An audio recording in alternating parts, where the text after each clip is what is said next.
तो आइए छात्रों, सुप्रभात। आज हम लोग हिंदी काव्य भाग के प्रथम पाठ सूरदास के पद की व्याख्या का अध्ययन करेंगे। पहला पद विनय के पद हैं, भक्ति के पद हैं। तो देखिए, चरण कमल बंदौ हरिराई, जाकी कृपा पंगु गिर लंघै, अंधे को सब कुछ दर्शाई, बहिरौ सुनै गूंग पुनि बोले, रंक चलै सिर छत्र धराई, सूरदास स्वामी करुणामय, बार बार बंदौ तिहि पाई। शब्दार्थ देखते हैं। चरण, चरण चरण अर्थात पैर, बंदौ वंदना करना, राई, राई का मतलब होता है, वैसे तो राजा होता है, श्रेष्ठ। आगे देखिए, पंगु, पंगु का अर्थ होता है लंगड़ा, गिर पर्वत, लंघै लांघना, अंधे को सब कुछ दर्शाई, दर्शाई मतलब दिखाई देना, बहिरौ सुनै गूंग, गूंग मतलब गूंगा जो बोल न सके, रंक, रंक का अर्थ होता है दरिद्र भिखारी, चले सिर छत्र धराई, सिर पर छत्र धारण, सिर पर छत्र धारण कौन करता है? राजा करता है। आइए अब इसके व्याख्या को देखिए। चरण कमल, जैसा कि आप लोग जानते हैं कि जब उपमेय में उपमान का भेद रहित आरोप होता है तो वहां रूपक अलंकार होता है। देखिए, यहां चरण में कमल का आरोप है, इसलिए प्रथम पंक्ति में ही रूपक अलंकार होता है। व्याख्या देखिए, महाकवि सूरदास अपने भगवान, अपने इष्ट भगवान श्री कृष्ण के चरणों की वंदना करते हुए कहते हैं कि मैं, हे ईश्वर, आपके कमलवत चरणों की वंदना करता हूं, जिसकी कृपा से लंगड़ा पर्वत को लांघ जाता है और अंधे को सब कुछ दिखाई देने लगता है, बहरा सुनने लगता है, गूंगा पुनः बोलने लगता है और दरिद्र व्यक्ति भी सिर पर छत्र धारण करके चलने लगता है, अर्थात राजसी ठाट उसे प्राप्त हो जाता है। आगे अंतिम पंक्ति में सूरदास जी कहते हैं कि हे करुणा के सागर हमारे प्रभु, मैं आपके चरणों की बार बार वंदना करता हूं। फिर से देख लीजिए, हे प्रभु, मैं आपके कमलवत चरण की बार बार वंदना करता हूं, जिसकी कृपा से लंगड़ा पर्वत को लांघ जाता है, अंधे को सब कुछ दिखाई देने लगता है, बहरा पुनः सुनने लगता है, गूंगा व्यक्ति भी बोलने लगता है, दरिद्र व्यक्ति भी राजसी ठाट पा जाता है, अर्थात सिर पर छत्र धारण करके चलने लगता है। हे करुणा के सागर प्रभु, मैं आपके उन्हीं चरणों की बार बार वंदना करता हूं। तो सबसे पहले तो मैंने बताया कि चरण कमल में रूपक अलंकार है, लेकिन देखिए प्रत्येक पंक्ति को राई, दर्शाई, धराई, यानी कि बार बार ई वर्ण का क्या हुआ है, आवृत्ति हुई है, इसलिए इसमें अनुप्रास अलंकार भी है। तो सबसे पहले आइए भाषा। भाषा इसकी ब्रजभाषा है, रूपक और अनुप्रास अलंकार है, इसमें गुण माधुर्य गुण है, शब्द शक्ति लक्षणा है,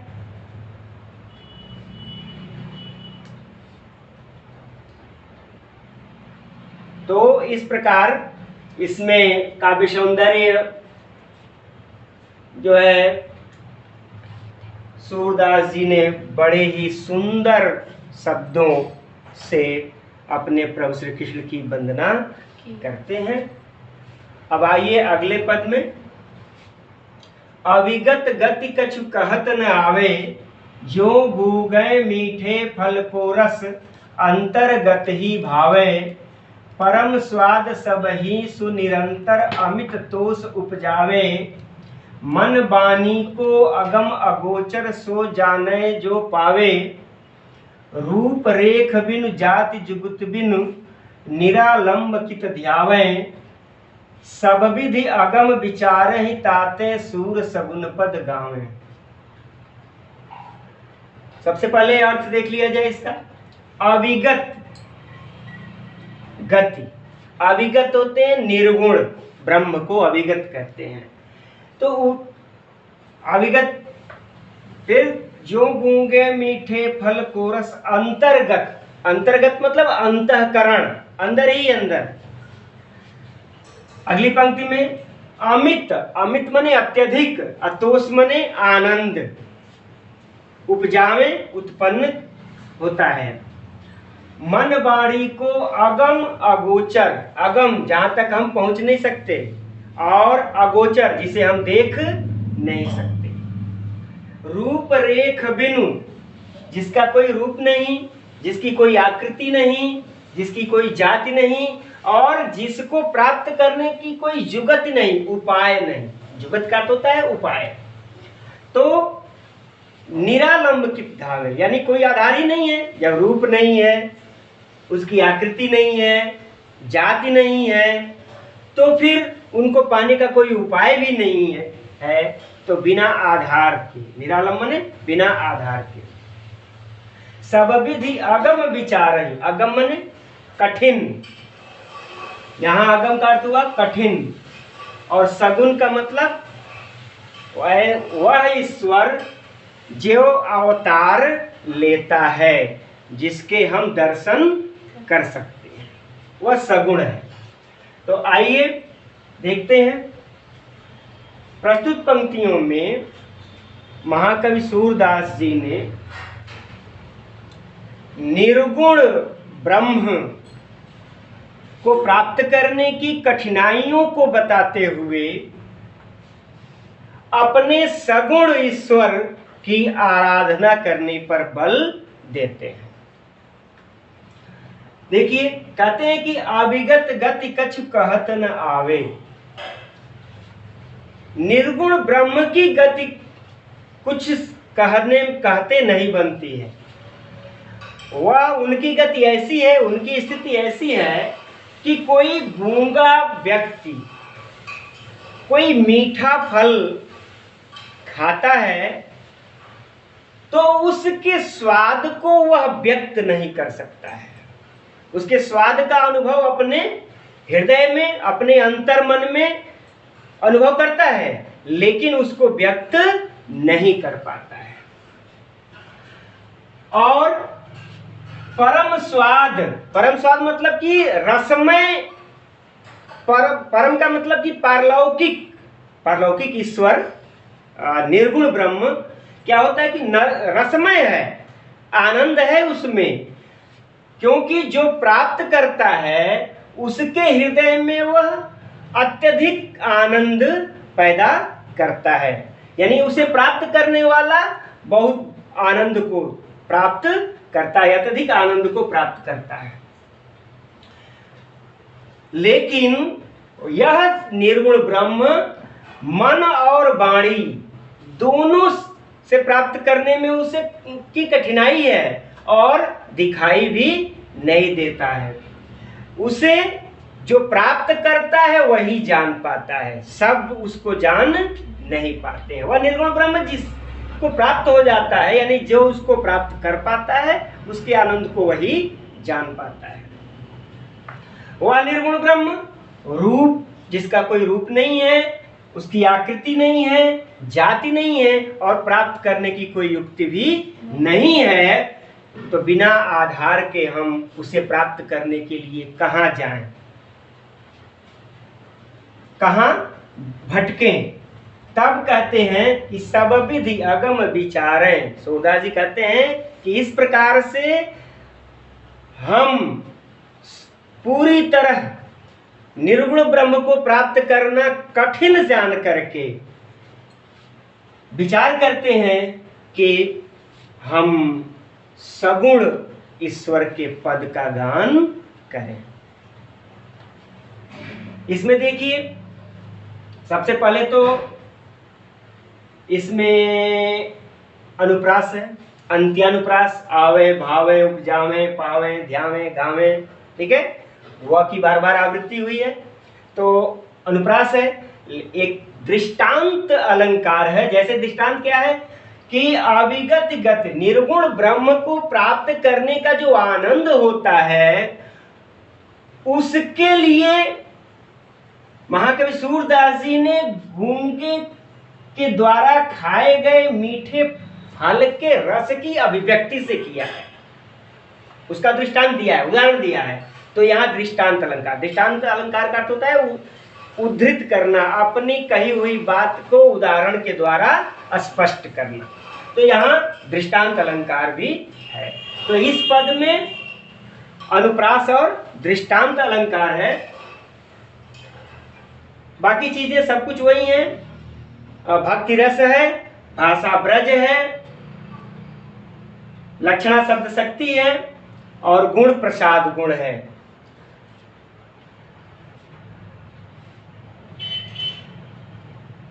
तो इस प्रकार आपका दूसरा पद समाप्त हुआ। अब तीसरे पद पर चलते हैं। देखिए, किलकत कान घुटुरवन आवत, मणिमय कनक नंद के आंगन, बिंब पकड़िबै धावत। कबहु निरखि प्रभु आप छाह को, करसों पकड़न चाहत। किलकी हसति राजति द्वय दतिया, पुनि पुनि तिहि अवगाहत। कनक भूमि पर करपग छाया, यह उपमा इक राजति। करि करि प्रतिपद प्रतिमनि, वसुधा कमल बैठकी साजति। बाल दशा सुख निरखि जसोदा, पुनि पुनि नंद बुलावती। अचरा तरलय ढाकी सूर के, प्रभु को दूध पियावत।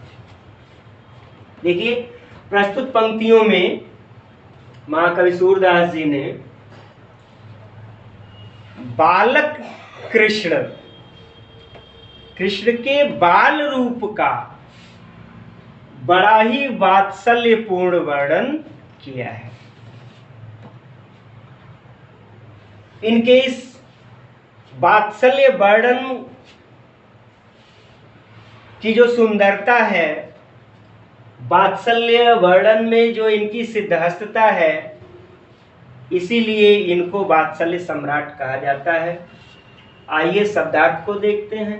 किलकत, किलकत का अर्थ होता है किलकारियां भरते हुए। कान बालक श्री कृष्ण, घुटुरवन यावत, घुटुरवन आप लोग जानते हैं, हाथ और घुटने के बल चलते हुए, जैसे हमारे भोजपुरी में कहते हैं बकैया चलते हुए, ठीक है।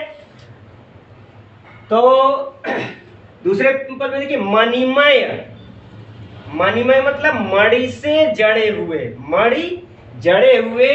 स्वर्णमय, कनक मतलब होता है स्वर्ण, स्वर्णमय, नंद बाबा के आंगन में। बिंब पकड़िबे, बिंब का अर्थ होता है परछाई, और पकड़िबे मतलब पकड़ने के लिए। कबहु निरखि, निरख माने देखकर, आप छाह को, अपनी परछाई को कर, कर माने हाथों से, पकड़न चाहत, पकड़ना चाहते हैं। किल की हंसती, जब वो किलकारी भरते हैं, किलकारी भरते हुए हंसते हैं, किलकारी भरते हुए हंसते हैं। राजती, राजत का मतलब होता है सुशोभित होना। क्या सुशोभित होता है? तो द्वय दतियां, उनके दो दांत। पुनि पुनि तिहि अवगाहत, पुनि पुनि माने बार बार, अतिहि माने उसे, किसे? तो अपने दोनों दांतों को अवगाहत दिखाते हैं। कनक भूमि पर करपग छाया, कनक भूमि मतलब स्वर्णमयी पृथ्वी पर, स्वर्णमयी धरती पर, क्योंकि नंद बाबा का जो आंगन क्या है?